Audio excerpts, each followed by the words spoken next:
marahimbiria mutugo wa gutigirira ati ni maria wega niguo kuhurana na mathina maria marehanagwo ni mirimu itiganite iria icungagiririo ni wa mirire miega na gucoka gucongereria mwiri gukorwo kugonderera na ningi ugacoka kunyitana niritana arikitio ni kambuni kana kambini ya urigitani ya tuhu niriheanitwo ni kanitha wa Dr. Adhan uria ari kanitha wa Presbyterian Church of East Africa na kuria mugite ati urigitani kumarathi na mbere na kuhe muingi na makiria a Kenya ni kuona ati ni mathiite na mbere na kugia na mitangiuko itiganite kuna ati riu miri yao iracoka gukorwo ikinyitana na kwaga gukorwo na hinya riu itana ni rimwe Akenya metikire kuhimbiria mirire iria yagiriire.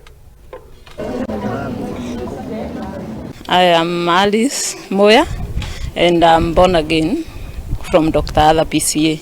I would urge people on the lifestyle that they are living today, because many of the diseases that we are seeing today, they are caused by our lifestyle. The things that we eat, the habits that we live, and most especially because our lifestyle doesn't involve much of the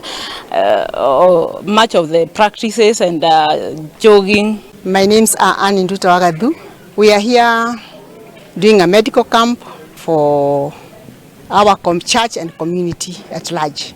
Ile kazi tunafanya leo, tunatibu diabetes, hypertension, tuna cancer screening, tuna prostate screening, kuna consultant wa gynecology kuja kuona wamama, na we are doing the blood sugars, high blood pressure, and we are giving drugs. Kwa jina yangu naitwa Florence Ngige kutoka Karoreni district. Nilikuja hapa kuhudumiwa na mimi nimehudumiwa na nimefurahia vile hawa madaktari wametuhudumia. So this is a free medical camp. Wakija wanaonekana, tuko na madaktari wa macho, tuko na dental, na tuko na wengine wanapima nerves.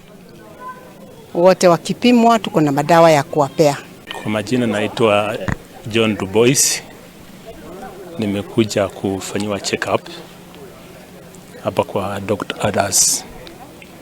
Tuliambiwa tukuje na ni mzuri mtu akuwa anafanya check up sometimes ya kujua vile hali yake ya afya inaendelea. Haya, mutongoria wa bururi Daktari William